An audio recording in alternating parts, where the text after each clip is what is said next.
Est-ce que tu es prêt? Bah, écoute, il suffit juste d'être soi-même. Voilà. Et donc, que veux-tu savoir, Guillaume? Tu t'appelles comment? Alors, je m'appelle Hakim. Pour de vrai? Oui, pour de vrai. J'aimerais que tu me dises qui tu es, Hakim, hors de la sexualité, sans du tout parler de sexualité. Est-ce que tu es à l'aise de raconter un petit peu des choses? Pas de problème. Alors, je suis professeur de lettres, donc enseignant. Hein. Sinon, je suis une personne assez banale, je pense, dans le sens où j'ai une vie assez normale. Professeur de lettres auprès de qui? Enfin, c'est qui tes étudiants? Normalement, j'interviens donc au secondaire. Donc, je suis dans l'enseignement secondaire, collège et lycée. Ça peut être donc un public qui va de 11 à 18 ans, parfois même, si t'as des niveaux BTS, aller à 20, 21 ans, 22. Donc voilà, des étudiants, quoi. Et sinon, j'ai comme tout le monde des loisirs et des qui vont de la culture, de la lecture ou jusqu'au sport, voilà. Tu t'identifies gay, bi, autre chose? Ah, gay, tout simplement et à 100%. T'es out à l'école? Tu veux dire dans mon cadre professionnel ou oui, en général, je le cache pas. Après, est-ce que je le dis aux élèves? Peut-être pas. Mais est-ce qu'on m'a déjà posé la question? Ça m'est déjà arrivé, mais j'y ai pas spécialement répondu. Un élève qui te dit, qui parle de ta femme ou de l'amour? Oui. Oh, bah ça, c'est un classique. J'ai déjà eu des élèves qui m'ont questionné quant au fait d'être marié ou pas. Ça passe souvent par ça d'ailleurs, chez les élèves. Mais souvent les lycéens, les collégiens, pour eux, ça, je pense que ça les intéresse pas spécialement, ils sexualisent pas spécialement l'adulte. Mais les lycéens sont plus curieux et comme ils se sentent pas forcément légitimes de te demander si t'es gay ou même s'ils sentent qu'il y a un truc, forcément. Bah écoute, ça va passer par monsieur, vous êtes marié, vous avez des enfants et ils essaient de faire leur synthèse à partir de tout ça. Et pourquoi toi tu réponds pas Alors en fait, ça dépend du public que t'as en face de toi, ça dépend de là où tu te trouves. Et puis je pars du principe que c'est un aspect de ma vie privée que j'ai pas forcément envie d'étaler. Et puis qu'on le veuille ou pas, il y a aussi une part d'appréhension liée au fait que homophobie ambiante dans l'imaginaire collectif. Sans dire exactement où tu enseignes, c'est en Île-de-France, C'est en Île-de-France. De toute façon, je peux pas te dire spécialement où j'enseigne parce que moi j'ai pas de poste fixe. Si tu veux, chaque année, je suis sur un établissement, donc ça peut être là par exemple cette année, je suis dans le 93. Donc j'ai un public aussi particulier et je ne vais peut-être pas forcément encore clamer haut et fort que j'en suis, même si y a des choses plus qu'évidentes que je laisse transparaître. Si tu veux, j'essaie de rester moi-même, mais je ne cède pas, je dirais, à la curiosité malsaine des gens, si tu veux. Je trace une limite entre la curiosité malsaine et ce qui doit paraître de moi. Si tu veux, je me cache pas. Si je dois être maniéré à un moment donné ou avoir l'air gay, j'aurai l'air gay, je m'en fous, éperdument. En revanche, j'irai pas jusqu'à céder à des questions impertinentes et intrusives et peut-être même malsaines entre guillemets. Bon. Moi, c'est ta vie intime. Voilà. Pourquoi c'était important pour toi de participer à ce podcast? En fait, la démarche était pas mal déjà, elle m'a beaucoup plu.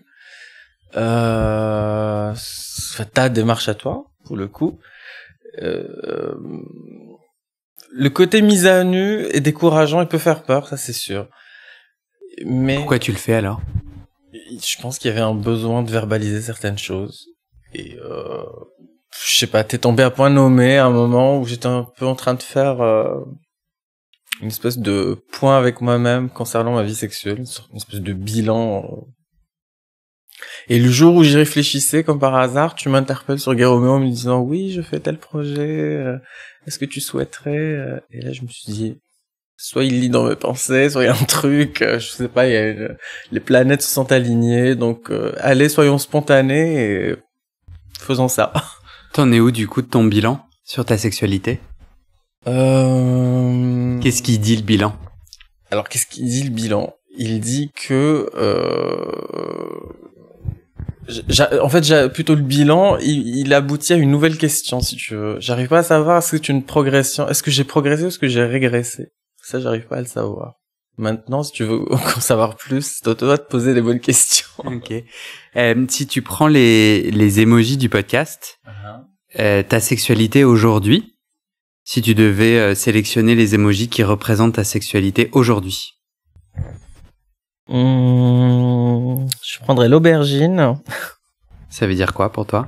Enfin, je sais pas, déjà je vois bite, mais en fait je cherchais plus quelque chose en lien avec la masturbation, mais je la trouve pas en fait. Donc une pratique plutôt solitaire pour le coup en ce moment, donc ça se limite vraiment à des plaisirs solo. Oui, enfin, est-ce qu'il y a du cochon dedans? Il peut y en avoir. Est-ce que... Ouais, pour l'instant, j'en suis qu'à la bite. Quand tu te masturbes, tu penses à quoi? Toi, tu dirais que t'as une sexualité assez conventionnelle, vanille, comme on dit, ou plus curieuse? Actuellement ou dans le passé? Parce qu'actuellement, étant plus dans la pratique de la masturbation. Tu peux te masturber en pensant à ce que tu veux. Et je regarde plutôt un porno, hein, donc ça va être plutôt pas très original, ou parfois je fais des plans cam, même beaucoup de plans cam. Donc raconte, c'est quoi un plan cam? Un plan cam, sérieusement? En fait, c'est pas forcément que moi je sais ou pas, mais c'est plus du côté didactique. Tu couperas ça alors. Enfin, je sais pas. Je fais pas de montage. Ah bah d'accord, ok. Non mais c'est pour toi.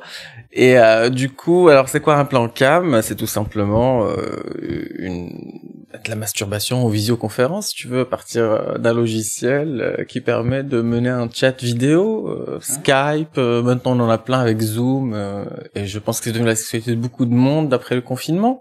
Ouais. Du coup, j'ai des gens qui à ce micro racontent une sexualité pas conventionnelle. Et j'ai l'impression qu'il y a une binarité. Les gens, soit ils ont plutôt envie d'un rapport romantique, sexuel, ou pas romantique, mais en tout cas avec de la pénétration, de la suce, etc. Et d'autres personnes ont d'autres chapitres dans leur sexualité. Toi, tu dirais que ta sexualité aujourd'hui, elle est plutôt conventionnelle, ou conventionnelle et chapitre extra bonus inclus? Les deux, je pense. Elle peut inclure les deux. Mais c'est quoi les aspects moins conventionnels de ta sexualité? Les aspects moins conventionnels de ma sexualité vont être peut-être de passer par des jeux plus cochons, du style ça reste de la stimulation après, hein, parce que de toute façon on est dans un cadre de masturbation tout simplement. Et donc ça va être plutôt de l'ordre du fantasme, un peu pig, j'ai le droit de... Mais t'as tous les droits. Ouais, c'est quoi pig, un fantasme pig? Bah ça va être du genre aller sur des crachats, sur se faire traiter de tous les noms, voilà, ça peut aller vers des insultes, ça peut aller vers alors soit en réciproque, hein, mais en réciproque mais il y a pas en fait ce que je voudrais dire c'est qu'il y a pas une dimension spécialement SM pour le coup, c'est pas un rapport de pouvoir, c'est vraiment un rapport d'égal à égal, enfin bref, de la branlette entre poteau, frangin, cochon qui spin un coup, quoi, tu vois. Donc est-ce que t'as une insulte en particulier que t'as observé t'excite plus qu'une autre? Enfin, c'est pas qu'elle m'excite, mais c'est plutôt récurrent et du coup tu finis par l'adopter. C'est plus un effet de mode pour le coup, mais on se traite de connards branleurs. Je trouve ça totalement drôle, dit comme ça hors contexte sexuel, mais quand t'es dans le mood et quand t'es dedans. Et ben t'es à fond dedans, quoi. Ouais, alors juste pour que je comprenne, quand tu dis ils se traitent, c'est que vous êtes plusieurs? Oui, enfin ceux qui sont dans une pratique des cams. Même pas des cams, ou de la branlette privilégié comme activité sexuelle, si tu veux. Et du coup, c'est à un moment donné, donc chacun se masturbe et à un moment donné, l'un dit tu es un connard de branleur. De branleur et ce genre de choses et du coup on rentre dans ça quoi. Enfin ça devient une espèce de jeu donc de mecs qui sont un peu sans pudeur, sans. En fait, je pense qu'on est dans une espèce de. Là, du coup, j'analyse, mais on est dans une espèce de comment dire, de dédramatisation de la masturbation, puisque forcément c'est un tabou social et que il y a un souci derrière, forcément socialement. De toute façon. En quoi toi tu sens que ta masturbation est empêchée par un tabou social? Si tu parles en ton nom, pour que je comprenne mieux. Si je parle en mon nom, alors déjà moi j'ai un parcours un peu particulier déjà parce que j'ai vécu en Algérie. Donc au Maghreb, donc une autre conception de la sexualité. Quand tu dis t'as vécu, c'est que t'as grandi là-bas? J'ai grandi là-bas jusqu'à l'âge de 22 ans, donc oui, je suis arrivé en France à l'âge de 22 ans. Donc j'ai connu deux aspects, si tu veux. J'ai connu ma sexualité en territoire répressif, si tu veux, culturellement, religieusement, socialement, et j'ai connu aussi ma sexualité dans un cadre plus propice, en l'occurrence dans le monde occidental, mais qui a aussi ses contradictions et c'est problématique. Et donc entre les deux, forcément, j'ai ressenti quand même entre ici et là-bas que, en gros, la branlette, ça reste finalement comme une espèce de pratique sexuelle confisquée, parce que là-bas, de toute façon, le sexe c'est mal, de toute façon. On va y aller par 36 000 chemins, même si on sait tous que. Mais non, on sait tous que quoi? On sait tous que les pratiques sexuelles ont cours malgré ce que le discours social en dit. C'est pas est-ce que la bonne morale préconise et impose. Mais en territoire occidental, tu te rends compte quand même que la branlette elle est assez stigmatisée parce que au-delà de la simple sexualité de la pratique sexuelle, je dirais plutôt comment dire. Une pratique sexuelle qui est déjà censurée peut-être socialement. Mais vas-y, amène-moi dans ton quotidien. Concrètement, toi, t'es en joie quand tu te masturbes, avec une caméra ou pas, avec des gens ou pas. Et toi, t'as l'impression qu'on te juge ou qu'il y a un tabou qui t'empêche cette sexualité? Je parle aujourd'hui en France. Je sens plutôt que c'est un peu la sexualité du loser, en fait. Si tu veux. Qui te l'a dit récemment? Enfin, qui me l'a dit, parce que quand j'en parle même avec des amis, si tu veux, ouais, mais enfin, on se branlait, tu restes un peu sur ta faim. Pas vraiment, en fait. J'ai des orgasmes aussi quand je me branle, et ça se passe très très bien. Il y a des plans branle qui se font, ouais, mais tu conclus pas vraiment. Et donc, finalement, la masturbation, c'est un peu la sexualité du loser. C'est celui qui parvient pas à conclure, soit parce qu'il plaît pas, ou parce qu'il est infoutu dans tous les cas. Oui, c'est ça, il y a une injonction à la pénétration. Voilà. Sans pénétration, il n'y a pas d'acte sexuel, c'est ça? Exactement. Si tu veux, c'est comme si, pour moi, c'est clairement très sexuel. Là, tu me dis, on sort nos bites, on se branle, pour moi, c'est sexuel. Je veux dire, il peut pas en être autrement. On s'est exposé nos organes génitaux. Et je trouve ça aberrant, quand même, dans le discours, c'est quand même des amis proches, là, dont je parle et tout. Ouais, mais du coup, tu conclus pas.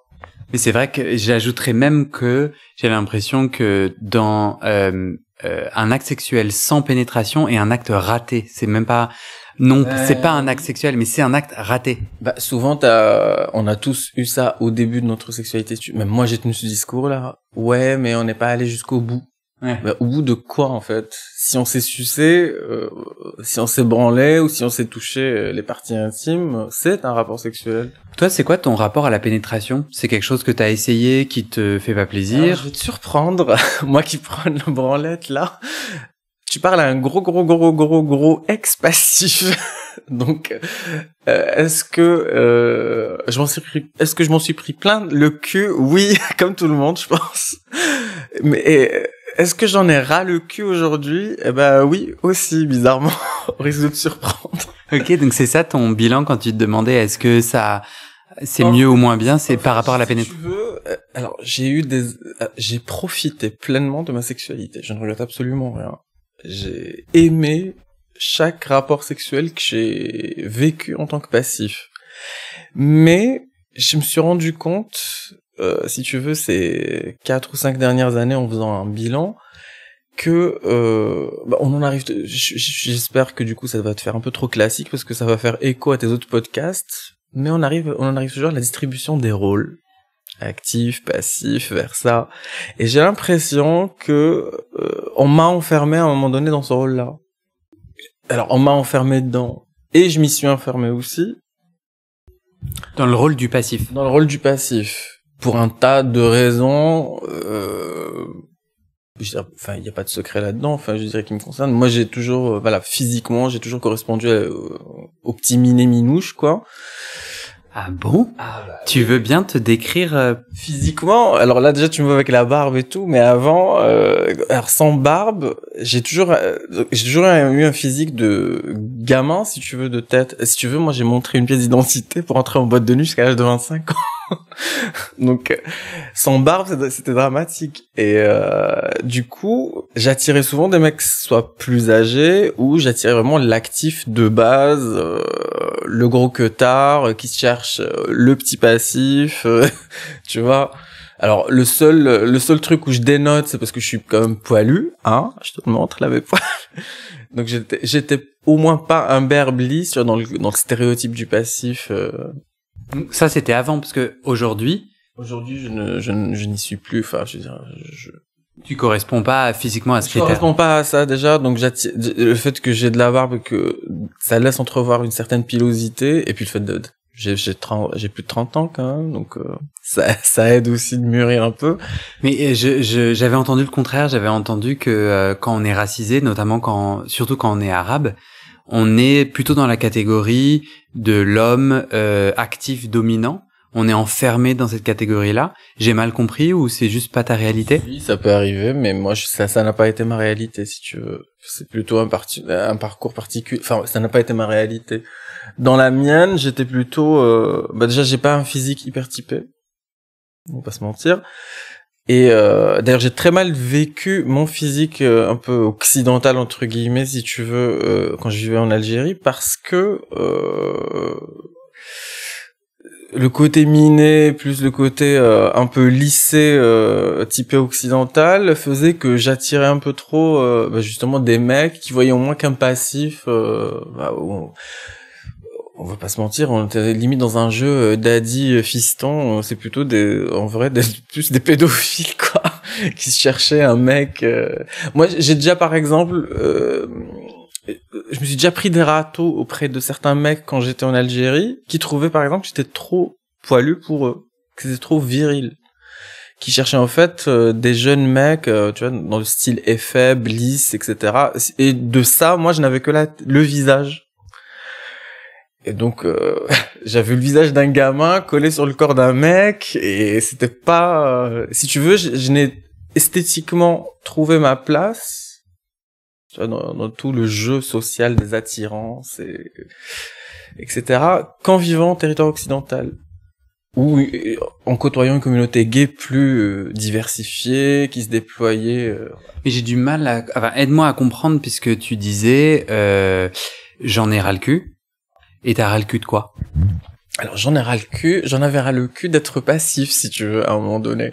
Mais personne ne t'a forcé. Oui, non mais je dis pas, quand je dis j'en avais ras le cul, c'est-à-dire que à un moment donné, c'était un concours de circonstances, c'est le parcours, tu te laisses embarquer dans une espèce de rôle, tu l'interprètes, hein, tu joues, Non, ça j'ai du mal.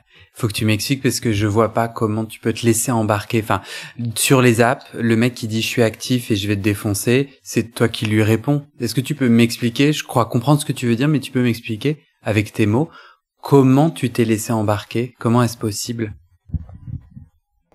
Eh ben, c'est que tout simplement, dans ce cas-là, je reformulerai, je dirais que ça m'a plu tant et si bien que je n'ai peut-être pas cherché à voir si je pouvais aussi me plaire dans un autre rôle, si tu veux.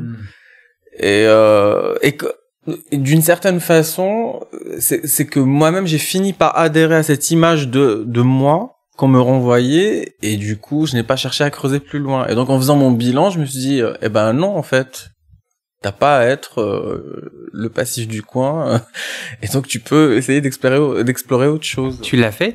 T'as essayé d'être... J'ai essayé un tas de choses, j'ai été actif, j'ai été vers ça. Aujourd'hui, je pense que je peux dire que je suis les deux. Et mais voilà, je ne veux plus, si tu veux, qu'on me prenne facilement pour le passif, si tu veux. C'est quoi le problème d'être passif? Alors, moi, je mets rien derrière, c'est la contrainte. Je te le dis, honnêtement, moi, j'en ai marre. Les lavements, etc. C'est quand même, ton derrière qui prend cher, hein. En plus, si t'as bobo au cul, c'est très compliqué. On va pas se mentir. Donc, c'est très compliqué, voilà, c'est un entretien, c'est tout un rôle, et en plus de ça, avec ce que ça sous-entend socialement, le fait d'être un peu, toujours à la disposition des autres, sexuellement on va dire, ça j'avais plus envie.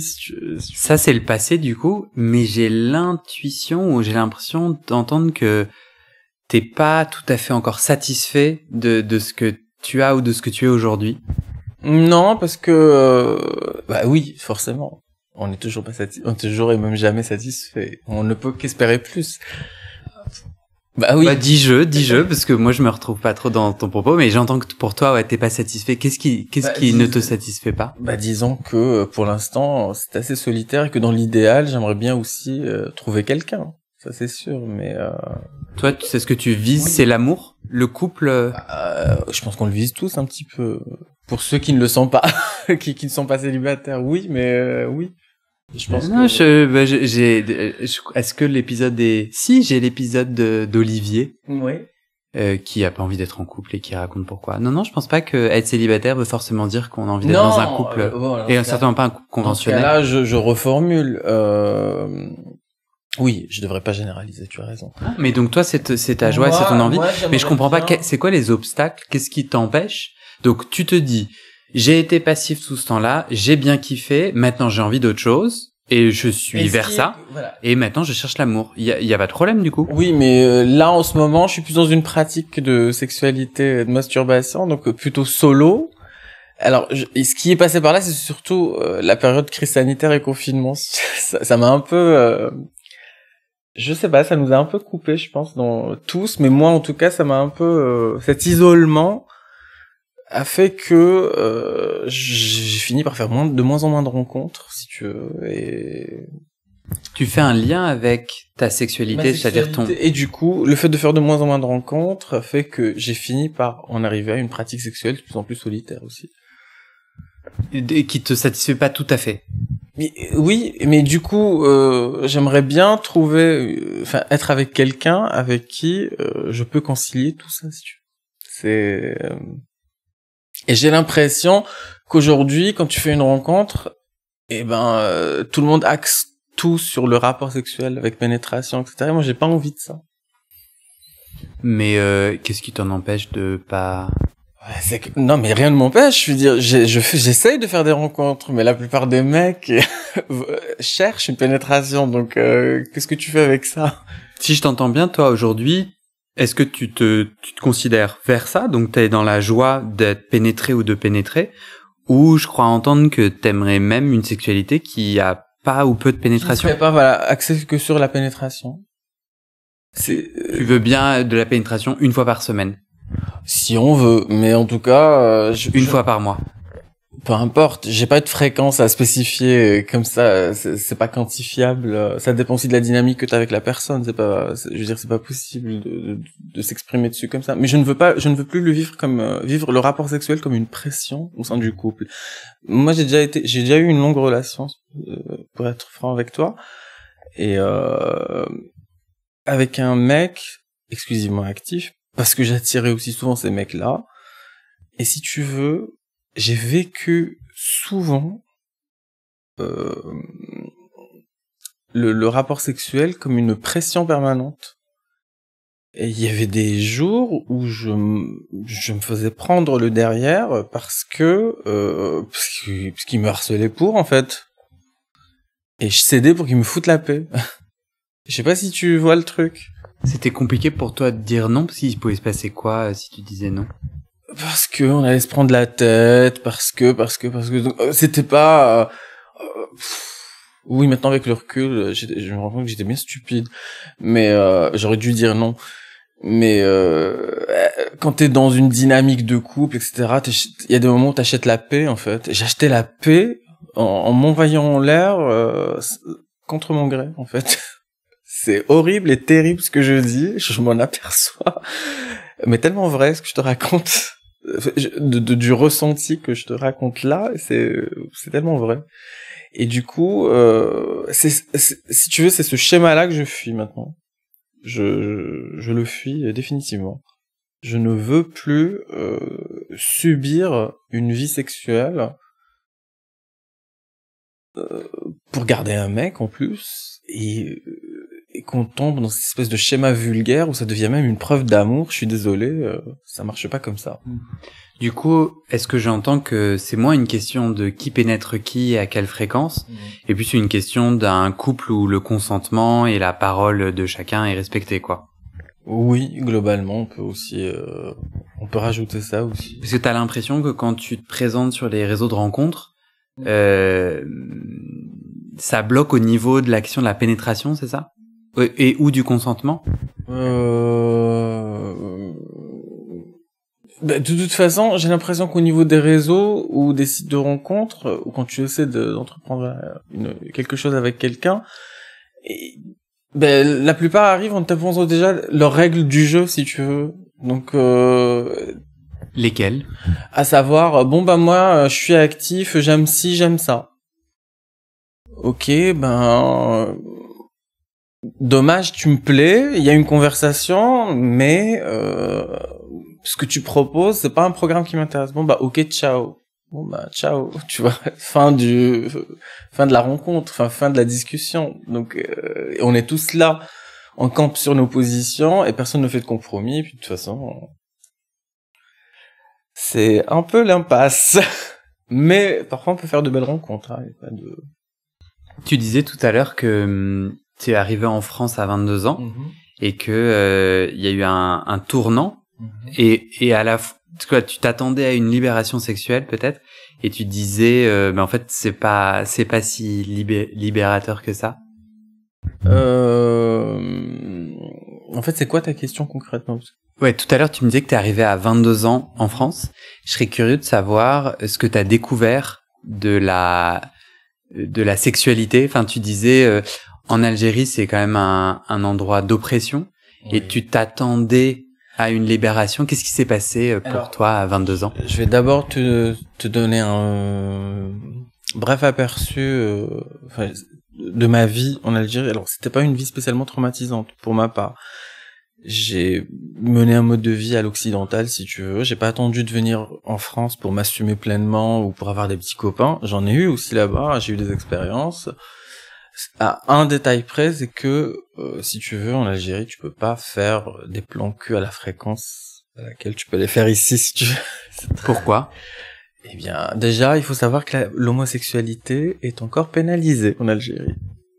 Donc... Ouais, je me souviens, moi, j'ai passé quelques mois en Inde où c'était le cas, où en tout cas il y avait des descentes de police où je me rappelle plus. Je crois pas que dans la loi indienne ça soit illégal, mais j'étais impressionné de l'organisation et de la vigueur tu vois, des relations sexuelles et tout. Et toi, du coup, en Algérie, cette loi-là, cette pénalisation impacte comment? Elle peut être dissuasive déjà, donc et elle peut être un frein quant à toute forme de projet ou de désir de faire des rencontres, ne serait-ce que sexuelles. Parce que les voisins dénoncent, la police descend, c'est quoi concrètement? Enfin, il peut y avoir, alors, que la police descende, ils s'appliquent pas spécialement la loi au pied de la lettre, et puis ils sont pas là pour persécuter les gens, mais tu peux effectivement et aisément, si tu peux te faire casser la figure, agresser, etc. Et si on te dénonce pour tel... Parce qu'on peut te dénoncer pour pour homosexualité, c'est un crime. Enfin, un délit. Et donc, il faut le savoir, ça aussi. Donc toi, tu prenais quelles précautions? Tu faisais comment? Les précautions, elles étaient simples. Déjà, je traînais dans une sphère, dans un microcosme, avec des personnes qui menaient le même mode de vie que moi. qui étaient pas forcément homosexuels, il y avait aussi des hétéros, voilà. Mais j'avais des petits copains, quoi.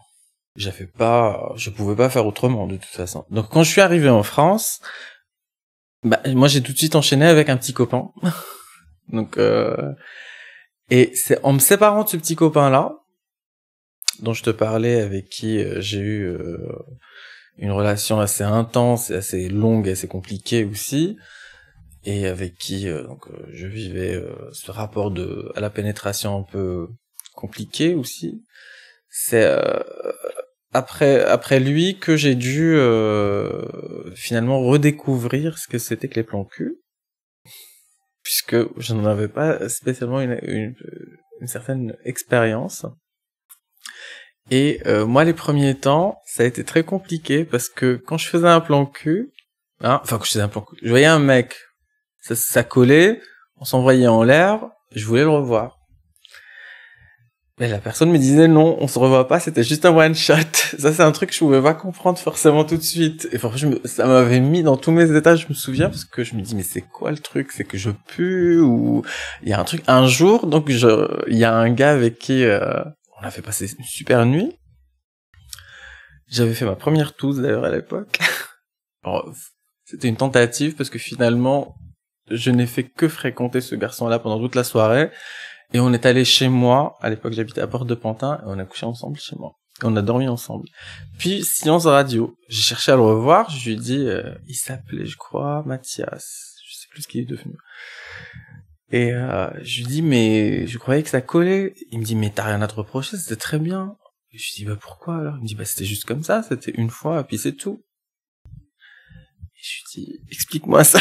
Tu vois, moi je savais pas ce que c'était une fois, et puis c'est tout. Et là, il me dit, c'est juste un one shot.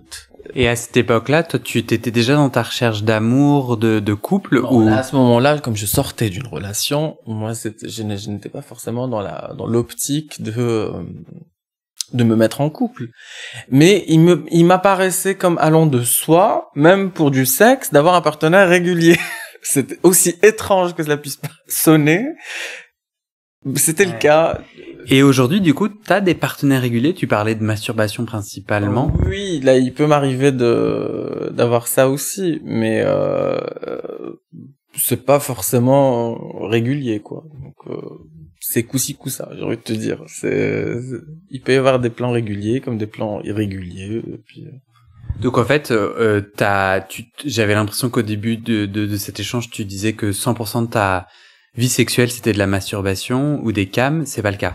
Non, quand je dis c'est 100%, non, c'est pas le cas, mais en tout cas ces derniers temps, oui. On va dire là sur ces 6 derniers mois, pas sur ces 3 dernières années, ni ces 2 dernières années. Et du coup, oui, effectivement, il y a beaucoup après c'est propice aux rencontres, il y a beaucoup de masturbation, mais c'est propice aux rencontres. C'est des mecs avec qui on se voit, avec qui on se branle. C'est pas non plus parfois on s'embrasse aussi. Donc, mais il n'y a pas de pénétration. Ce qui est sûr, c'est qu'il n'y a pas de pénétration au programme. C'est pas ce qui est recherché, c'est pas le but premier. Et d'ailleurs, j'ai envie de dire, tant mieux.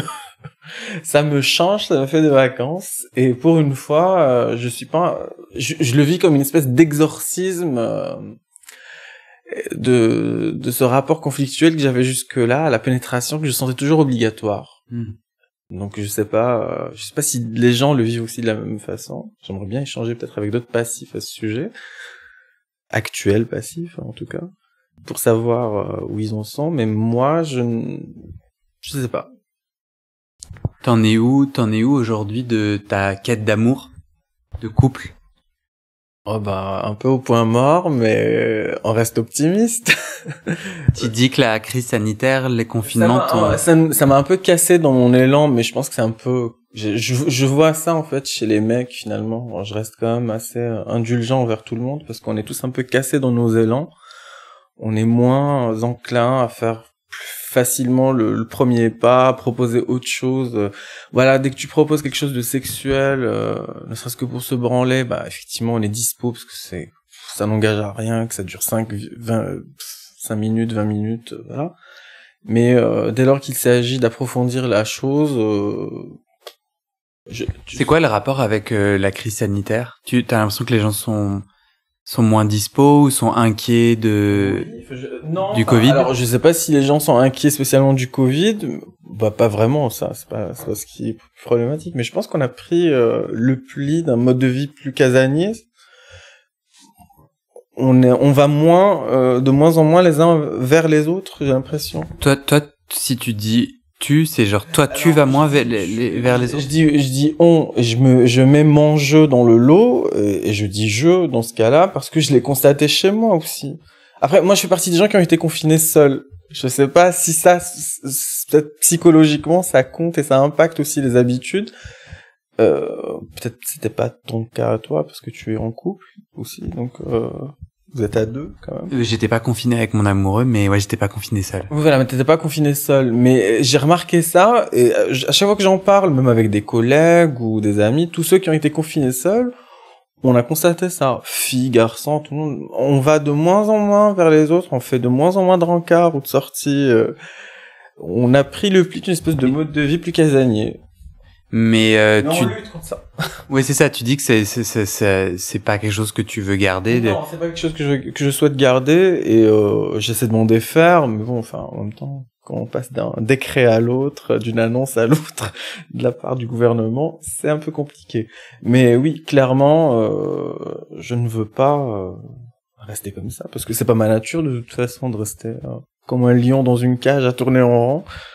Même si, comme tout le monde, j'ai mes moments de misanthropie et mes moments de... Voilà, où je vais à la rencontre du monde, quoi. On arrive à la fin de notre échange. Ma dernière question, c'est, imagine, on se retrouve dans 2 ans, 5 ans. On refait un épisode. T'aimerais me raconter quoi sur ton chemin intime et ton chemin de sexualité? T'aimerais qu'il soit advenu quoi? D'avoir trouvé un partenaire avec qui je puisse vivre pleinement tous les aspects de la sexualité, en fait, sans tabou, sans complexe, sans retenue, sans finalement à éprouver de honte et de réticence à l'idée de baisser sa garde. Donc oui, je reste quand même optimiste et ouvert à l'idée de trouver quelqu'un avec qui partager ça. Donc voilà, ce serait plutôt ça l'idéal. Tous les aspects de la sexualité, donc on a parlé de pénétration ou pas. Pas obligatoire. C'est quoi les autres aspects qui pourraient être honteux aujourd'hui? Déjà, on a parlé de la masturbation.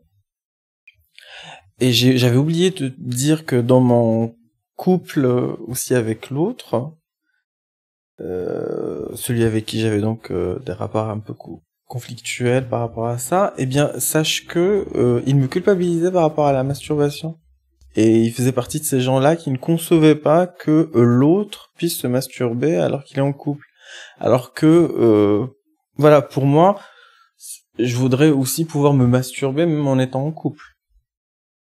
Parce que pour moi, clairement, le plaisir solitaire est un plaisir à part, et le plaisir, si je puis dire, accompagné et partagé, c'est un plaisir à part aussi. Et du coup, enfin... C'est plusieurs aspects de ta vie sexuelle. Voilà, tu parlais tout à l'heure de l'excitation autour des insultes. Est-ce que ça, c'est quelque chose que tu aimerais inclure dans ton couple? Dans la sexualité de ton couple?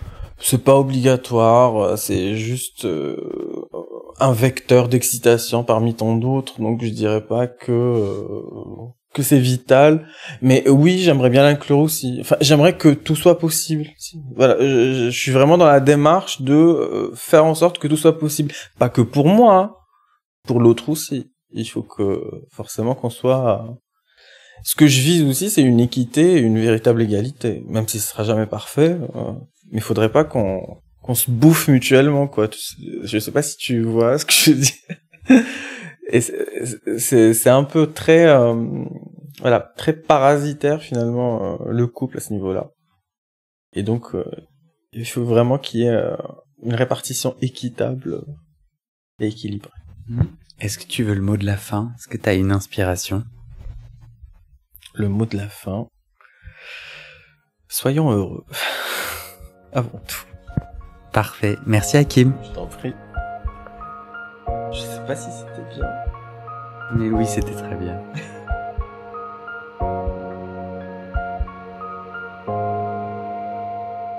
Du coup, Hakim, on débriefait. Oui. Et tu m'as partagé quelque chose d'assez important que tu as pas dit. Moi, ce que je te propose là, c'est que on enregistre un petit PS supplémentaire. D'accord. Et si tu le sens pas, on le rajoute pas, donc ça n'existera pas.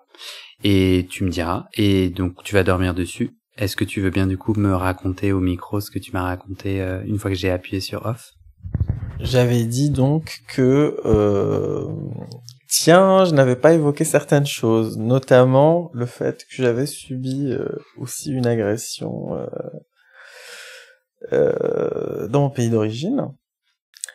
Et enfin, cette agression-là, si tu veux, j'ai mis du temps à la considérer comme telle, parce que on n'est pas du tout dans le schéma classique du viol, ouais, je me suis fait choper, et puis bim, on m'a chopé le cul, et puis voilà. C'était, en fait, je cherchais un plan cul, j'ai fait un plan cul, sauf que quand t'arrives au moment de faire le plan cul, à un moment donné, tu as le droit de changer d'avis. Et la personne s'y est opposée en quelque sorte. Du coup, tu vois le truc. Et donc pendant longtemps, alors ça m'est arrivé, j'avais 16 ans. Donc, pendant longtemps, je m'étais dit que je l'avais bien cherché, que je n'étais qu'une petite tapiole inconséquente qui méritait ce qui lui était arrivé. Et le fait que ça me soit arrivé dans mon pays d'origine, où de toute façon l'homosexualité était pénalisée, fait que j'arrive peut-être aujourd'hui à mieux intellectualiser la chose et accepter le fait que de toute façon je n'y aurais jamais pu faire grand chose, comme porter plainte contre la personne en question, etc., etc., aller dans ce genre de démarche, parce que tout bonnement c'était impossible, déjà que c'est pas évident pour une femme là-bas de faire ce genre de choses. Alors voilà. Au moment de l'agression, t'as réussi à dire non? Ou avec ton corps à indiquer que c'était non? Oui, et c'est pour ça que le nom de l'autre personne était très explicite, et du coup je me suis laissé faire, tout simplement. Enfin, du rapport, quoi. De toute façon, ça a duré pas longtemps, en fait. Ça n'a pas duré très longtemps. Et maintenant, avec le recul, ce que je regrette, peut-être, c'est de m'être toujours un peu laissé faire, si tu veux. Parce que par la suite, c'est peut-être pour ça aussi que j'ai abordé ma sexualité au sein du couple comme quelque chose de comment dire, comme finalement une dynamique où je ne devais que subir les choses. Peut-être aussi cet enfermement dans le rôle du passif, hein, cette espèce de servitude volontaire, si je puis dire. Et voilà. C'était une belle erreur de ma part. Hein. Aujourd'hui, je peux le dire parce que j'ai plus de 30 ans et que j'ai un recul et que... Je comprends pas en quoi c'est ta responsabilité, en quoi toi t'as fait une erreur. Quand je dis j'ai fait une erreur, c'est-à-dire que j'aurais peut-être dû prendre le taureau par les cornes, en parler plus tôt, empêcher la chose en quelque sorte de me marquer autant, si tu veux. Mais bon, c'est le chemin de la vie. Après, on est enfin, ça finit par nous façonner. De toute façon, ça fait partie de nous. Donc, mais parfois, je me dis, j'aurais peut-être dû consulter un psy, faire quelque chose. Mais bon, je l'ai pas fait à l'époque. Et aujourd'hui? Eh ben, aujourd'hui, je ne vois pas de psy, mais je vais très très bien. Je le vis comme quelque chose qui fait partie de moi, tout simplement. Je n'ai pas d'autre choix que d'essayer de me montrer résilient et de vivre avec. Si c'était à refaire, ce qui est compliqué, c'est ça, c'est que si c'était à refaire, je pense que la leçon, oui, c'est bien d'apprendre des leçons dans la vie. Ça endurcit, Maintenant, est-ce qu'on peut s'éviter certaines douleurs et certaines souffrances? Oui, je pense que j'aurais voulu effacer ça à la rigueur. Tout à l'heure, quand du coup on débriefait et que le micro était coupé, tu parlais de trauma. Oui. Est-ce que tu as envie de prendre soin, c'est-à-dire de réparer ça ou de tenter de prendre soin de ce trauma qui a l'air de continuer à faire de l'effet? Je pense que la question d'avoir envie de prendre soin ou pas ne se pose pas parce que je m'y emploie en fait. Je le fais, j'essaye d'exorciser ça, si je puis dire. T'as pas l'impression que c'est pour ça que t'es venu à ce podcast? Peut-être, mais ça c'est toi qui le dit. Enfin non, qui le dit, mais qui me fait prendre conscience de certaines choses. Peut-être, oui, il y avait peut-être un besoin de verbaliser certaines choses, de les mettre, d'arrêter de les avoir en moi uniquement pour moi et voilà. Je pose ça là, c'est enregistré, c'est quelque part sur internet. Je ferai pas une carrière dans la politique parce qu'un jour ce sera déterré. Je m'en fiche, voilà. Peut-être c'est une démarche pour se délester. Ouais, peut-être que j'ai besoin de me défaire de ça une bonne fois pour toutes. Quand je t'entends parler de c'est bien fait, je sais plus quels étaient tes mots exacts, mais t'as parlé de c'est bien d'apprendre ses leçons. Oui. Ça m'a un peu gêné, je dois te dire, parce que je trouve que c'est assez injuste de l'histoire que tu as racontée. Ouais. Ça te responsabilise ou ça te culpabilise d'une façon qui, moi, m'a rendu un peu triste. Oui, mais c'est peut-être la seule façon que j'ai trouvée, ou la seule parade que j'ai trouvée pour accepter la chose comme faisant partie de moi, si tu veux. Je m'en sers comme d'une leçon, si tu veux. D'ailleurs, quand je fais des rencontres ou quand je fais un plan cul, maintenant, je m'arrange vraiment pour savoir où je vais, à qui j'ai affaire, etc., etc. Donc j'ai appris très tôt qu'il fallait faire attention quand on suit le loup. Et